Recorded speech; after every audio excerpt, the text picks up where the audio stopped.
Hipotireoidismo na gravidez. Há algumas mulheres que passam por isso, né, e ficam muito preocupadas. Será que é um risco para elas e para o bebê? Conosco hoje a ginecologista Lia Carolina Krepli. Oi, Lia, bom dia. Bom dia, tudo bem? Tudo jóia. Obrigada por ter vindo, Imagina. viu? Gravidinha também, Sim. né? E é muito comum o hipotireoidismo, quer dizer, essa disfunção da glândula no período da gestação? É bastante comum. De todas as doenças endócrinas da gestação, é a segunda mais prevalente, só perde para diabetes gestacional mesmo. Então é uma alteração bastante comum mesmo. E o interessante é que alguns sintomas do hipotireoidismo, eles parecem com sintomas da própria gravidez. Então, sonolência, cansaço, constipação intestinal. E algumas pacientes podem menosprezar esses sintomas ou achar que é só da gestação e acabar não referindo ao médico, não procurando auxílio. Isso pode ser um risco? Sim, o hipotireoidismo na gestação, né, se não tratado de forma adequada, pode trazer risco para a mãe, então aumenta o risco de ter pressão alta na gestação, de ter pré-eclâmpsia, de ter um trabalho de parto prematuro, do neném nascer com baixo peso e traz riscos para o neném também. A deficiência de iodo é a principal causa de atraso no desenvolvimento cognitivo, a principal causa prevenível que a gente tem. Então, em locais que tem ou paciente com alimentação muito ruim ou locais com muita deficiência de iodo, o iodo ele é essencial para a formação dos hormônios da tireoide da mãe e do bebê também. Então o neném vai nascer com atraso no desenvolvimento neurocognitivo, motor, até possibilidade de surdez, sendo que era prevenível. Era só usar o iodo da forma correta, né? Quer fazer uma pergunta para a doutora Lia? 99897.000 é o nosso WhatsApp. Lia, em que mês é possível a gente definir isso? Assim, em qual mês da gestação que é mais comum a mãe sentir, que pode ser o sinal do hipo? O mais comum é no primeiro trimestre mesmo. E o recomendado, se a paciente tiver fatores de risco, é a gente fazer o exame no primeiro trimestre já. Se o exame do primeiro trimestre vier normal, não tem necessidade de repetir nos outros trimestres. Mas no primeiro já é essencial e é no primeiro que o neném ainda não tem tireoide formada. Então no primeiro trimestre o neném depende dos hormônios da mãe mesmo. Então é mais importante ainda para a formação. Vamos fazer o seguinte, eu vou convidar a Lia para vir comigo até o monitor, porque ela preparou um material para a gente, justamente para que nós possamos entender, como ela começou a explicar, e procurar, né, o médico e a médica logo. Aqui a gente mostra a tireoide, que é uma borboleta, né? E é uma glândula pequenininha, mas que manda no corpo inteiro. Então ela que organiza o metabolismo do corpo inteiro, o funcionamento do corpo, né? Então ela fica aqui na região, na frente do pescoço, e durante a gestação é normal a tireoide aumentar de tamanho. A tireoide ela pode aumentar 10 a 40% o seu volume na gravidez, porque na gravidez aumenta a necessidade dos hormônios da tireoide. Então ela está mais funcionante, está mais ativa durante a gestação. A gente está vendo aqui esse aumento, né? Isso. Aqui é uma tireoide bonitinha mesmo, normal, só para dar... Para dar isso, mas isso é coisa ideia. Que a paciente nem percebe. Nem percebe, né? Só na palpação mesmo, a não ser que tenha uma deficiência de iodo ou algum nódulo, alguma coisa, aí sim que vai aparecer o bócio, né? Que fica inchado assim, isso, né? Mas caso contrário, esse aumento durante a gestação é fisiológico, é normal e a paciente nem percebe mesmo. Vamos passar para a próxima imagem que a doutora Lia trouxe para a gente. Opa! Escureceu aqui, daqui a pouco o pessoal vai trazer. E o que chega mais para você no seu consultório? São pessoas que deixaram tardiamente, são mulheres que deixaram tardiamente para poder diagnosticar? Felizmente tem bastante paciente já procurando para começar o pré-natal no começo do trimestre. O correto mesmo é a paciente, a mulher, buscar o obstetra antes mesmo de engravidar, para já fazer os exames de rotina, para já fazer as orientações pré-concepcionais, né? E no caso, a mulher que já tem uma disfunção antes da gestação, aí é que ela tem que ficar mais atenta? Isso, porque se ela já tem uma disfunção, a chance de sair do controle, ter que aumentar a dosagem da medicação durante a gestação é muito grande. Porque aquela dosagem que ela toma está normal para uma paciente que não está grávida. Na gestação aumenta a demanda. Então, a grande maioria das pacientes que já tem hipotireoidismo tem que ajustar a dose ao longo da gravidez. Depois da gravidez, volta a sua dosagem prévia, né? Mas a maioria tem que aumentar. E aqui, essa imagem, o que mostra pra gente? Só pra gente entender mais ou menos como é que funciona o envio de informações, né? Então, a gente tem aqui o hipotálamo e a hipófise. Então a hipófise ela produz o TSH, que é o hormônio tireoestimulante. Então o TSH que manda a mensagem para a tireoide de que ela tem que trabalhar. E aí a tireoide vai produzir os hormônios da tireoide.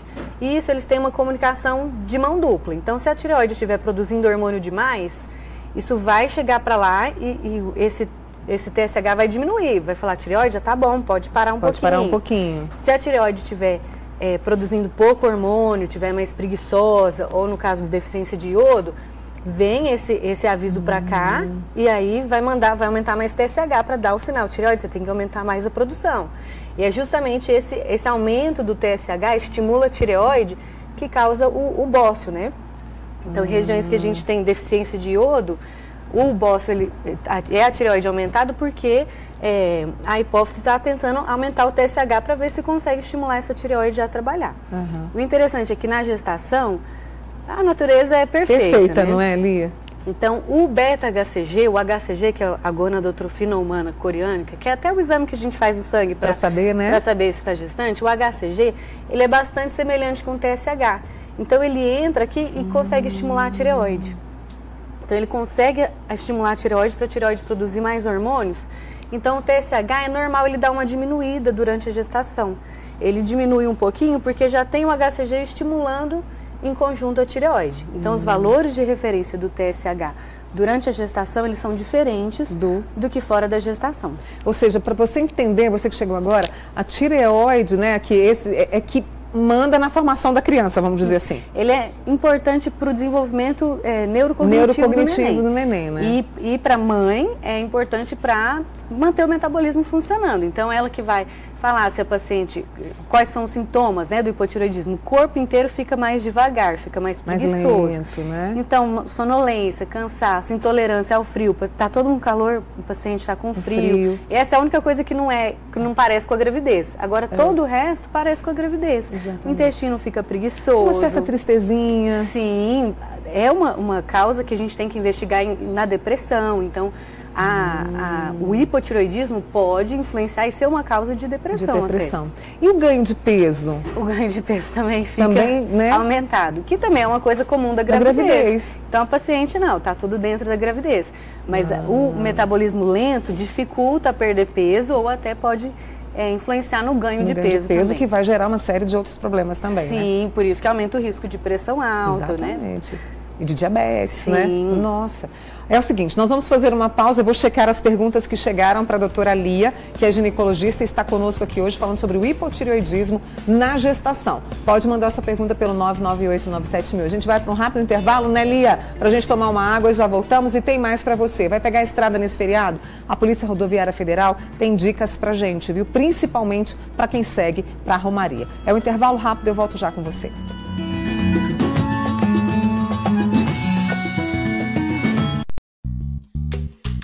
Manhã Total. Oferecimento Café Cajubá 50 anos. 50 mil em prêmios. Acesse cajubá50anos.com.br e participe. Produtos Azulim. Compre, cadastre, concorra. Show de prêmios Azulim. Qualidade Start. Oral Unique. Aqui, cada sorriso é único. A marca que é um show de qualidade traz de volta a promoção Show de Prêmios Azulim. São muitas chances para você ganhar motos, notebooks e muito mais. E no final, você pode ganhar um carro 0 km. É muito simples participar. Compre produtos Azulim, cadastre o cupom no site da promoção e pronto, você já está concorrendo. E esses produtos aqui te dão chances em dobro. Compre Azulim e participe!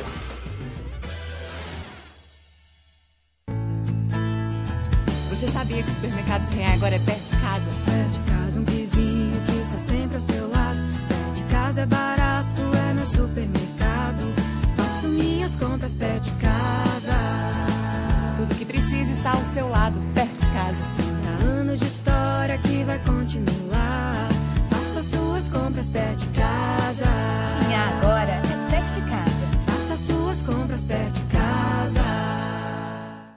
Saldão de Black Friday na Móveis Araxá. É a sua oportunidade de comprar os produtos com os descontos da Black Friday. Roupeiro casal com portas de correr e espelho de 2.290 por 1.390 ou 10 de 139 sem juros no carnê e ganhe uma cômoda. Cama de madeira maciça Queen Size de 1.990 por 890 ou 10 de 89 sem juros no carnê. Poltrona do papai de 1.990 por 890 ou 10 de 89 sem juros no carnê. Saldão de Black Friday é na Móveis Araxá.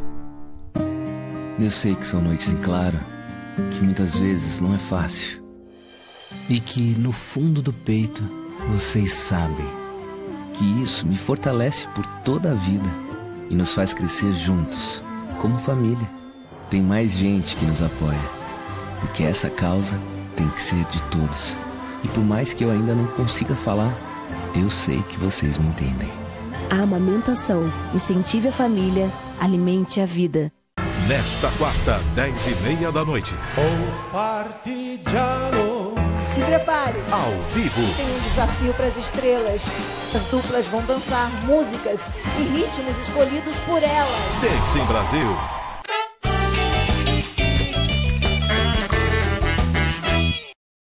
Estamos de volta com você. Amanhã é feriado religioso, né, na maioria das cidades da região. E a movimentação na BR-365 começa a se intensificar. Eu vou ao vivo agora com a repórter Kelly Borges, que está no posto da Polícia Rodoviária Federal, e conta pra gente como é que vai ser essa fiscalização, a atenção dos motoristas e de quem também faz essa peregrinação da fé, não é, Kelly? Bom dia para você. Bom dia, Mônica. Bom dia para todos. Uma excelente quarta-feira também. Então, eu vim aqui até a delegacia da Polícia Rodoviária Federal conversar com a inspetora Jane Santos, que ela é a delegada-chefe aqui, né, da instituição e que tem feito o acompanhamento das equipes que estão fazendo essa fiscalização e orientação na BR-365 para garantir a segurança tanto daqueles que estão, né, trafegando com os veículos pela rodovia, como também dos romeiros. Bom dia, inspetora Jane. Queria que a senhora me dissesse, essa movimentação ela começou ao longo do tempo, né, dos últimos dias aí, justamente para que esses romeiros eles cheguem lá no dia essencial, que é o dia da festa, para fazer aí o seu agradecimento, enfim. Como é que tem sido essa movimentação? O que vocês perceberam durante esses dias? Bom dia mais uma vez. Bom dia. Ao longo aí desses 14 dias, a Polícia Rodoviária tem mantido equipes dedicadas no local, acompanhando os romeiros e os veículos que trafegam ali. Foi observado que nesse último final de semana o volume de romeiros foi bastante elevado, bastante movimento de veículos de passeio, tanto dando aporte a esses romeiros, como também indo à romaria, né, para participar do evento lá. Desde a segunda-feira, esse número de romeiros caminhando reduziu bastante. Tanto que já nesta madrugada a gente já não visualizou aí um volume de romeiros, né, mais poucos, uma meia dúzia de romeiros já chegando lá em romaria. A gente prepara para amanhã aí as equipes para estar dando esse suporte para os veículos, principalmente veículos de passeio. Pessoas que vão sair de Uberlândia e das cidades vizinhas para irem participar da festa em romaria. Até porque essa preocupação existe, porque a rodovia ela vai ter, além de movimento intenso, não só dessas pessoas que estão indo para a festa, mas o movimento normal, né, de tráfego mesmo na rodovia, e é uma rodovia que não tem muito acostamento, tem trechos que tem, outros não, ela é pista simples, né, inspetora? Que cuidados que precisa se tomar então? E principalmente ter paciência, eu acredito, né? Isso, principalmente paciência, bastante cautela por parte dos condutores, visto que a gente vai ter um volume muito grande de veículos transitando. Então, manter a velocidade da via, não ultrapassar em locais proibidos, faixas contínuas, pontes, manter uma velocidade segura daquele veículo que vai à sua frente e, em caso de necessidade, parar fora do acostamento. Como a gente vai ter um trânsito muito intenso, esse acostamento ele tem que estar liberado, tanto para a possibilidade de ter algum romeiro ainda caminhando, como para, se for necessário, a polícia ou veículos de emergência tá chegando a um ponto crítico, que a gente faça pelo acostamento. Então, nunca obstruir o acostamento. Tem como pedir a ajuda da Polícia Rodoviária Federal? É um número que pode se ligar, né, para poder, de repente, pedir um apoio. E eu queria que a senhora me explicasse como é que é feito o trabalho, né, das equipes. A senhora, inclusive, me disse que no começo tinham 2, precisou aumentar para 4, justamente por causa da intensidade de pessoas ali circulando, né, pela rodovia. Vocês ficam em trechos específicos? Vocês andam toda a rodovia? Como é que é feito o trabalho? Isso. A gente tem alguns pontos específicos em que a viatura estaciona e faz uma fiscalização em loco ali, e de tempo em tempo elas fazem esse trânsito ao longo da rodovia, cruzando entre elas, mudando de ponto, né? Fazendo essa fiscalização. Tanto essas equipes que estão lá podem ser abordadas, né, e solicitado apoio direto a elas, ou se em caso de necessidade pode estar ligando para a gente pelo telefone 191. A feliz notícia é que não teve ocorrências, né? Isso, no trecho compreendido aí, atendido pela Delegacia de Uberlândia, a gente não teve registro de ocorrências envolvendo romeiros, né? Um acidente só registrado no início do mês, onde uma carreta pegou fogo, sem maiores danos, né, a pessoa. Então, bastante tranquilo nesse sentido. Porém, a gente precisa manter aí essa vigilância, essa cautela, esses cuidados ao estar trafegando ali entre, né, ao longo da 365 entre Uberlândia e Romaria. Muito obrigada, inspetor, um excelente trabalho para vocês. Bom, Mônica, então fica aí, né, as dicas de quem entende muito de rodovia, que está acostumado a fazer esse trabalho aí de fiscalização, principalmente nesse período de festa. Cautela, minha gente, já que vocês vão, né, curtir o feriado, vão agradecer, vão com calma. Volto com você, Mônica. Cautela sempre, né? Kelly Borges com a inspetora Jane, agradeço a ela por mim também, e é um movimento que começa a se perceber a partir de hoje. E a partir de amanhã, dia 15 de agosto, o Hospital de Clínicas da Universidade Federal de Uberlândia terá a coleta de vestígios durante o atendimento a vítimas de violência sexual. Eu vou ao vivo agora com a Tânia Costa, eu volto com ela, né, que está com a Maria Helena, que é coordenadora geral do Nua Vidas, para explicar que kit é esse e por que é importante justamente, né, oferecer às pessoas que são vítimas da violência sexual. Olha, Mônica, está tudo sendo visto como um avanço nesta questão do atendimento à vítima, da cobrança por investigação mais eficiente e a devida responsabilização do agressor. Então, a Helena, que é médica ginecologista, é coordenadora do Nua Vidas. Ela vai explicar para a gente como que funciona o núcleo e como vai ser possível o acesso a esse kit. Bom dia, doutora Helena. A partir, então, desta quinta-feira, como deve proceder uma vítima de agressão, né, de violência sexual? Bom dia, Tânia. Então, a partir de amanhã, o Hospital de Clínicas da Universidade Federal de Uberlândia passa a fornecer no atendimento na emergencial, né, no pronto-socorro, as vítimas de violência sexual, tanto crianças, adolescentes, mulheres, homens, sem distinção de gênero, a possibilidade de fazer uma coleta dos vestígios da violência sexual. Então, se a pessoa em situação de violência sexual foi agredida num prazo de 10 dias, dentro do pronto-socorro é possível que se colete tanto material para pesquisa de DNA, pesquisa de sêmen e também a história, que é também a história contada pelas pessoas em situação de violência sexual, também é um vestígio da violência sexual. O primeiro passo, então, é procurar o pronto-socorro. Exato. O primeiro passo é procurar o pronto-socorro. A gente costuma dizer que o melhor lugar do primeiro atendimento é realmente o serviço de saúde. E a possibilidade da oferta da coleta de vestígios dentro de um serviço de saúde facilita para a pessoa em situação de violência sexual, no sentido, inclusive, de que não necessita o encaminhamento dessa pessoa ao Instituto Médico Legal para um exame de corpo de delito. Esse laudo, esse exame, ele vai ser feito de maneira indireta pelos médicos peritos do Instituto Médico Legal, da Polícia Civil, a partir do registro do prontuário e da coleta de material feita no pronto-socorro. Inclusive, esse kit é liberado pela Polícia Civil em Belo Horizonte. Exato. Essa é uma parceria que se tem desde 2003, há uma portaria do Ministério da Saúde, em que coloca a possibilidade dessa coleta ser feita pelos profissionais de saúde, médicos, né, dos serviços de emergência, e ela é feita com a parceria em relação à Polícia Civil, porque esse kit é um kit que vem da Polícia Civil. Então, ele vem de Belo Horizonte, encaminhado para o IML de Uberlândia e o IML de Uberlândia fornece os kits para o pronto-socorro. Esses kits, o que contém? Ele consiste num envelope com vários swabs, cotonetes, que são utilizados para coleta de material de DNA, por exemplo, debaixo das unhas, se a pessoa em situação de violência tem uma história de ter arranhado o agressor, a coleta do material na região genital, seja ela feminina, seja ela masculina, em busca de sinais de DNA e sêmen do agressor. O NUA Vidas tem atuado de que maneira nessa batalha? Então, o NUA Vidas é um núcleo de atenção integral às vítimas de agressão sexual do Hospital de Clínicas. Ele é, na verdade, um grupo de profissionais de saúde que faz o atendimento ambulatorial às pessoas em situação de violência sexual, tanto aguda quanto crônicas, de todas as idades e todos os gêneros.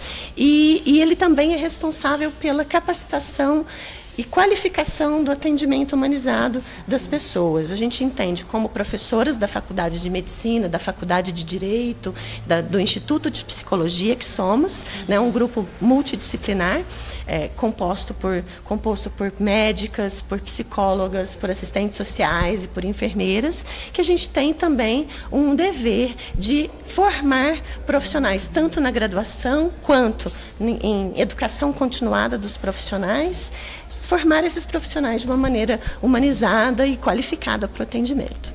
Eu quero agradecer a presença da doutora Helena Martins Silva, aqui coordenadora geral do NUAS, lembrando que tudo isso está sendo visto como um avanço. As vítimas têm direito a um atendimento de qualidade, seguro, né, Mônica? E a cobrança por justiça. Obrigada mais uma vez, um excelente dia. Mônica. Muito obrigada, Tânia. Helena, muito obrigada também por ter vindo, viu, o NUA Vidas, que a gente conheceu agora há pouco e que faz um trabalho essencial. Conte sempre conosco, viu, Helena? Obrigada pela disponibilidade. Obrigada, viu, Tânia?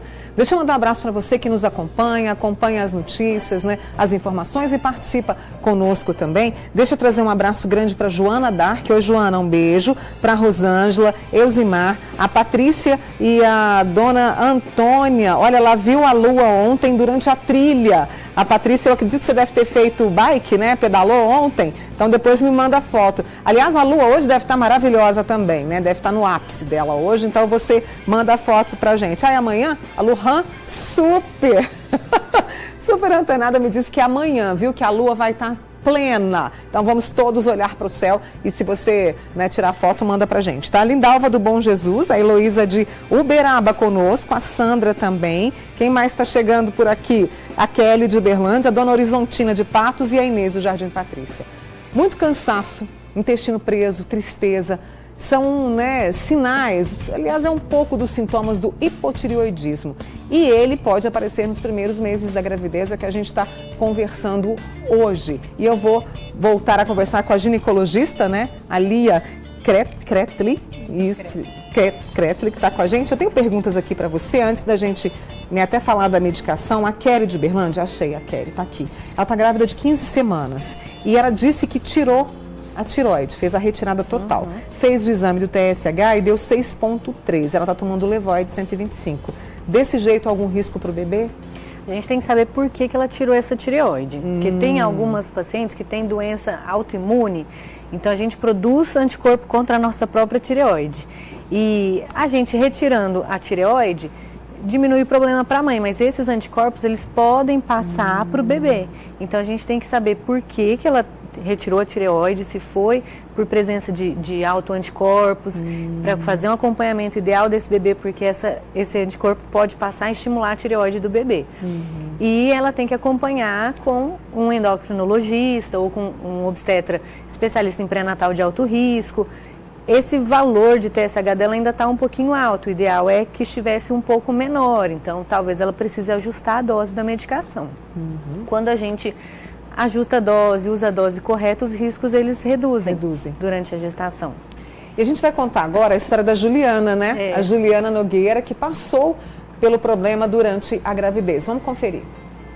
Juliana não é mãe de primeira viagem. Deu à luz a um menino e agora, 5 anos depois, está à espera de Ana Beatriz. O início da gestação foi tranquila até o dia que ela fez exame de sangue e soube que estava com hipotiroidismo gestacional, uma doença provocada pela baixa produção de hormônios responsáveis por funções metabólicas essenciais, como a digestão. O hipotiroidismo pode surgir nas mulheres que nunca tiveram problema antes, como aconteceu com Juliana. Eu conhecia sobre o hipo e o hipertiroidismo, tinha uma pequena noção que poderia acontecer na gestação, mas na verdade, como eu não tive na minha primeira gestação,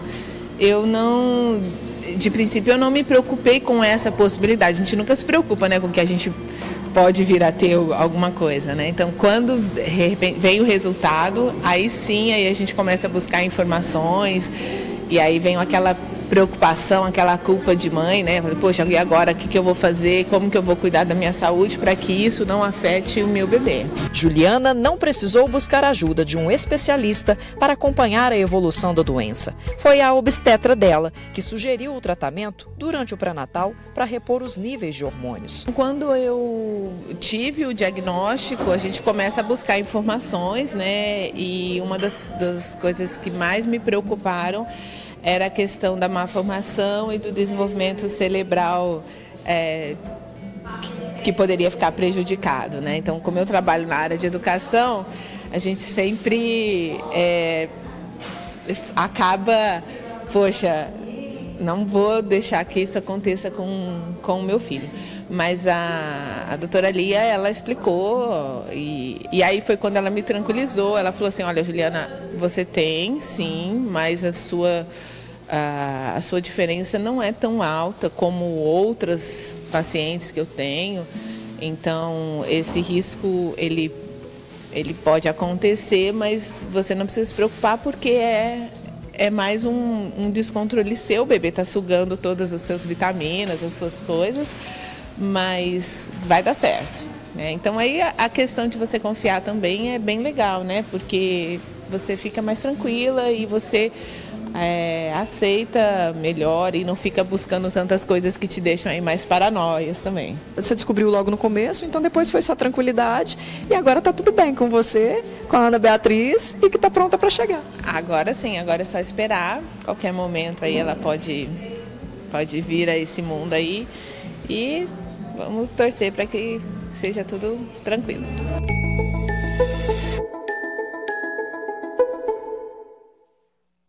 Juliana, muito obrigada, por ter compartilhado a sua história. Um beijo grande, boa hora, como diriam as minhas avós.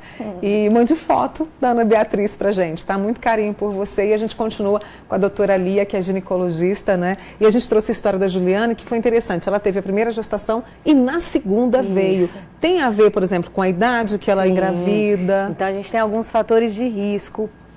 Hoje tem até uma briga se deveria fazer exame em todas as pacientes, o rastreamento universal, ou não, se só em pacientes com risco. Atualmente a recomendação é investigar em quem tem fatores de risco. Então, fatores de risco é a idade da mãe acima de 30 anos, história familiar ou história...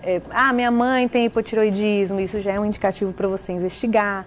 A paciente que já teve muitos filhos, 2, 3 filhos, porque a gente usa o nosso estoque de iodo durante a gestação, então vai acabando o nosso estoque. Como ela tinha fatores de risco, a gente investigou e veio o hipotiroidismo. Então, na maioria das mulheres, a necessidade de produção de mais hormônios da tireoide, o corpo consegue suprir isso, mas tem algumas que o corpo não consegue e aí que surge o hipotiroidismo gestacional. Por isso que na maioria delas, depois da gestação, provavelmente não vai precisar de tratamento, porque é uma demanda que estava aumentada na gravidez. Então, na gestação, a gente tem, é interessante também lembrar que a gente tem a necessidade de iodo aumentada durante a gestação. A gente tem que consumir 50% a mais de iodo. E o Brasil, felizmente, a gente tem o sal iodado. Então, isso ajuda bastante. A maior fonte de iodo que a gente tem é o sal iodado. E para pacientes que não estão gestantes, só o sal iodado é suficiente, não precisa suplementar o iodo. Mas na gestação, como aumenta a necessidade, é recomendado que a gente suplemente o iodo com 150 microgramas por dia. Mas é o que a maioria dos polivitamínicos já tem. Então, a paciente tomar o polivitamínico de forma correta durante a gestação é importante também. E aí diminuem esses sintomas e ela pode curtir bastante esse momento? Sim, mas se tiver alguma deficiência, mesmo tomando a quantidade correta de iodo, aí a gente tem que fazer a reposição hormonal. Então a gente tem que fornecer esse hormônio da tireoide, que a paciente está produzindo de forma insuficiente, a gente toma para ela. Então ela toma o comprimido todo dia de manhã em jejum, tá? O ideal é esperar meia hora, pelo menos, para comer, porque a alimentação interfere na absorção do hormônio. E a paciente vai tomar e a gente vai dosando os exames para ver. Geralmente a gente começa a medicação, 4 semanas depois a gente dosa para ver se já está no nível certo. E às vezes tem que ajustar um pouquinho, aumentar um pouquinho, diminuir um pouquinho, até achar a dose ideal e fazer o tratamento. Depois do parto, se o hipotireoidismo foi só gestacional, depois do parto normalmente a gente suspende e repete o exame em 6 semanas, para ver se confirmar, era só hipogestacional mesmo, tá tudo tranquilo, ou a minoria, 25%, vai manter, porque às vezes ela já tinha um hipotireoidismo subclínico que ainda não tinha sido diagnosticado, alguma coisa assim. Né? E aí, no caso, o hipotireoidismo, né, se você tem todo esse acompanhamento, não atrapalha em nada o parto, não, se a mulher quiser o parto normal, por exemplo, que hoje muitas querem, né? O hipotireoidismo tratado da forma correta não aumenta o risco para o bebê, então não tem nem indicação, eu estou com tireoide na gestação, o hipotireoidismo, eu tenho que fazer algum exame a mais. Se tiver controlado de forma correta, não tem necessidade de adiantar o parto, de nascer antes, de fazer cesárea, nada disso. O hipertireoidismo, aí é uma entidade que traz um pouquinho mais risco, e o ideal é que seja acompanhado com o endócrino em conjunto ou com pré-natalista de alto risco.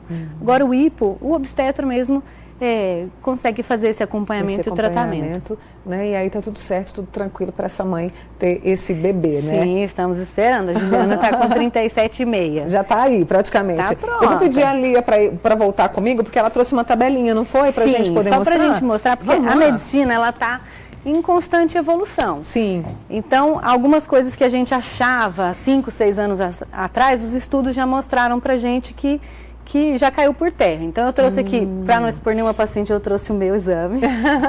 Então, em 2010, 2011, acreditava-se que o valor de referência da gestação tinha que ser esse aqui. Então, a gente sabia que diminuía, né, o TSH por causa de todo aquele feedback, aquele mecanismo que a gente conversou, e a gente, há alguns anos, acreditava que a paciente com TSH menor do que 2,5 precisava de tratamento. E esse exame eu colhi no começo da minha gestação, então para você ver como que tem laboratório que ainda está desatualizado. Então a paciente recebe um exame desse, o valor de TSH 3,19, ela já olha aqui, nossa, tá alto, tá alterado. A paciente me liga desesperada, nossa, minha tireoide está alterada, eu preciso tratar. E não é. Hoje o que a gente considera o valor de referência na gestação é 4. Então eu, alguns anos atrás, se bem que eu não ia ter tanto fator de risco, né? Porque a idade minha é um fator de risco. Um pouquinho, né? Mas Então, esse exame, alguns anos atrás, seria indicativo de tratamento. E os estudos já mostraram que tratar uma paciente com valor de 2,5 a 4, se ela não tiver aqueles anticorpos, não traz benefício. Então, isso é uma bandeira para a gente pesquisar mais essa função da tireoide, se tem presença de autoanticorpos contra a tireoide, se o T4, que é o hormônio que a tireoide produz, estão normais. Se estiverem normais, não tem necessidade de tratamento. Então, é importante a paciente procurar informações atualizadas, porque ainda tem muita paciente que está sendo tratada de forma desnecessária. Isso acaba que atrapalha a vida da paciente. O paciente, às vezes, está acostumado a acordar, tomar o café da manhã e sair direto do trabalho. Não, agora eu tenho que acordar meia hora mais cedo, tomar o remédio, esperar meia hora para depois. Então, a gente está, às vezes, tratando coisa que não tem necessidade, se a gente tiver uma atualização. Então, a American Thyroid Association, né, que é a Associação Americana de Tireoide, publicou novos guidelines em 2017 e são esses que a gente está usando atualmente. Então é importante fazer o rastreamento. Eu tinha 2 fatores de risco. A minha mãe tem doença da tireoide e eu estou um pouquinho acima dos 30. Tá tudo certo. Então a gente fez os exames e deu esse TSH perto do limite, mas os outros deram normais. Repeti depois do segundo trimestre, normalizou. Então não estou precisando de nenhum tratamento. Mas se precisasse, também não é uma coisa de sete cabeças. De desesperar, porque tem Sim. o tratamento, tem os exames, né, e tem todo esse acompanhamento que é necessário. Preciso muito te agradecer, Imagina, Lia. eu que agradeço Viu, o por você ter convite. vindo, explicado pra gente de uma forma tão simples sobre essa questão da tireoide na gestação e esse alerta para as mamães que estão grávidas ou vão, né, estão pretendendo e vão ficar atentas a todos esses detalhes. Obrigada, tá? Eu que agradeço, muito obrigada. É a Lia Carolina Kretli com a gente aqui hoje, ginecologista. Uma boa hora para você também, apesar que é outubro, né? Ainda dá um pouquinho longe, final de outubro. A gente vai acompanhar também. Obrigada, Tá bom. viu?